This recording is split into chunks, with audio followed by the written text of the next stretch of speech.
This is the WWE NXT Gold Rush November 18, 2025 full show results video, which takes place at Madison Square Garden in New York City.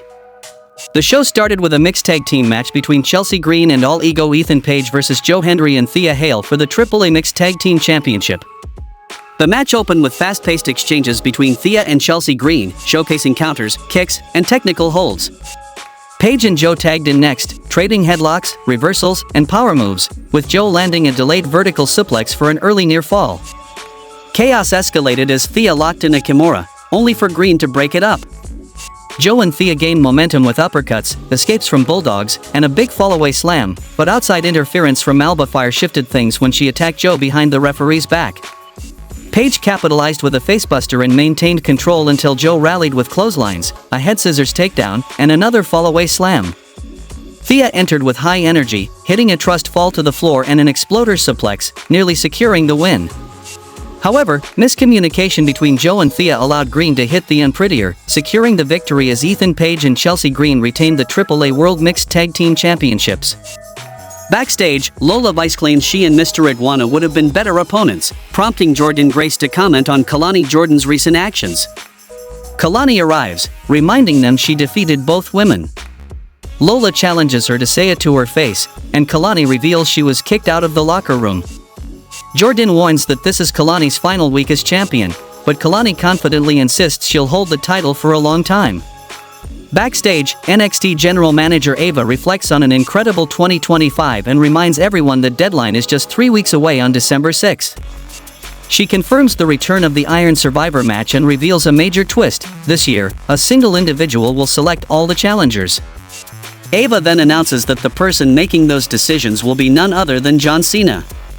Sarah Schreiber interviews Tavian Heights about his impactful 2025, and Tavion reflects on his transition from Olympic wrestling to WWE, saying it's been a wild ride that requires total focus. He expresses pride in his time with the NQCC, noting how much he has learned from the group. Tavion then discusses the upcoming Iron Survivor match, saying he hopes John Cena selects him, as that approval would mean everything. Suddenly, Josh Briggs ambushes Tavion, sparking a heated brawl that spills down the aisle and into the merchandise area. Officials and referees quickly intervene to separate the two. Then we saw a match between Blake Monroe versus Sol Ruca for the NXT Women's North American Championship. The match begins with Sol and Blake locking up, with Sol controlling early through side headlocks, takedowns, and fast-paced strikes. Blake quickly targets Sol's injured leg, but Sol counters with an enzwajiri, a running dropkick, and near-fall attempts. Blake regains control with a sling blade, spinning side slam, and a single leg crab. Sol rallies with a spinning faceplant, thrust kick, and suplex counters, but Blake continually returns to the weakened leg. The fight spills outside, where both women collide with double clotheslines and trade kicks before Blake slams Sol's leg into the ring post. Back inside, Sol mounts another comeback with Irish whips, elbows, a moonsault, a German suplex, and a missile dropkick. Blake once again shuts her down with kicks to the hamstring, rope-assisted leg attacks, and an EDT. Sol fights back with strikes, but her damaged leg limits her offense. Sol attempts the Sol Snatcher, but Blake counters, traps the leg again, removes Sol's knee brace, and locks in a brutal single leg crab.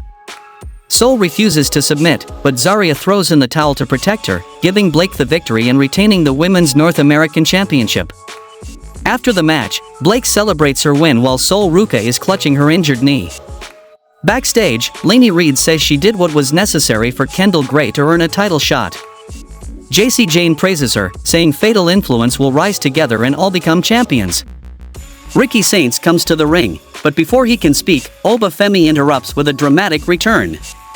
Ricky welcomes him back and says he always expected Oba to show up again. He reminds Oba that he beat him at No Mercy to win the title, claiming it wasn't a surprise because Oba underestimated him and couldn't handle losing. Ricky says that while Oba was gone, he stayed in NXT, defended the brand against TNA, fought Trick Williams, and kept the momentum going. Ricky warns Oba not to think he can walk in and take the title back. Oba fires back, saying Ricky hasn't changed, still arrogant, loud, and small-minded. He says he didn't return for drama or fashion rivalries but to reclaim what he lost. After spending time in his homeland, Oba declares Ricky's absolute era is ending and vows to destroy him, calling himself Ricky's daddy. Ricky grants Oba the rematch at Deadline. As they face off, Trick Williams arrives, but Miles Bourne attacks him with a chair, declaring himself the future Iron Survivor and promising to see the winner at New Year's Evil. Backstage, Ava tells Miles Bourne she's disappointed in his actions. Miles argues that he stayed out of things last week and questions why Trick hitting him with a chair was acceptable. Ava responds by booking Miles vs. Trick for next week. She then gets a call as Josh Briggs and Tavian Heights brawl nearby, with Briggs ultimately chair-shotting Tavion and chokeslamming him through a table. Then we saw a match between Darkstate vs. J. Yvonne Evans and Leon Slater for the NXT Tag Team Championship. The match begins with Leon and Evans hitting quick super kicks, sending Dion and Osiris to the floor before Evans lands a plancha. Early momentum shifts as Osiris and Dion isolate Evans, using power moves like an Oklahoma Stampede, neckbreaker, and chin locks to wear him down. Evans fights back with agility, hitting a cutter from the apron, stereo pescados with Leon, and sharp kicks, but frequent distractions from Saquon keep control in the champion's favor. Leon eventually tags in and unleashes fast offense, a corkscrew uppercut, dropkicks, a handspring back elbow, and a top rope crossbody. The challengers gain momentum with big dives, including Leon's twisting plancha over the ring post. Evans hits a cutter and a frog splash for a near fall, but chaos breaks out at ringside as Saquon interferes again. Osiris levels Leon with a clothesline, allowing Dion and Osiris to hit a devastating Doomsday device on Evans, securing the victory and retaining the NXT Tag Team Championships. Backstage, Ren Sinclair tells Kendall Gray she considered helping earlier but saw Kendall could handle herself. Kendall says she's focused on beating Laney next week, then asks about Charlie.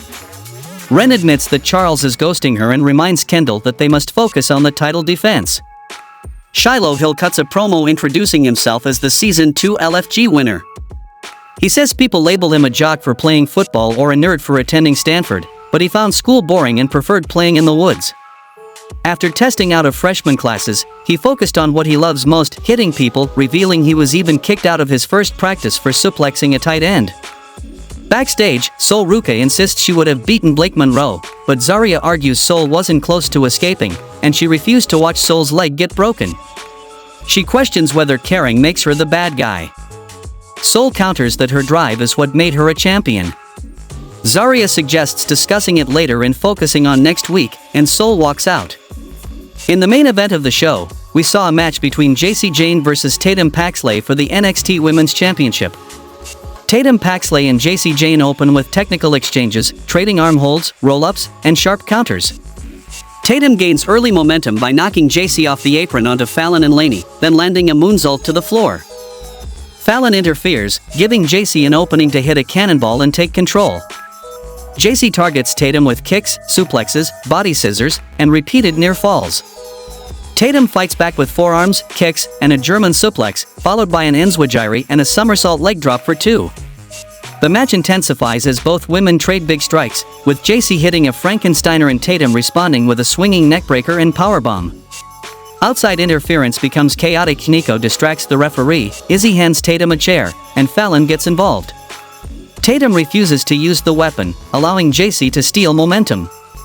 Spears and Nico block Tatum from re-entering the ring, Izzi superkicks her, and Jacy finishes with a rolling elbow.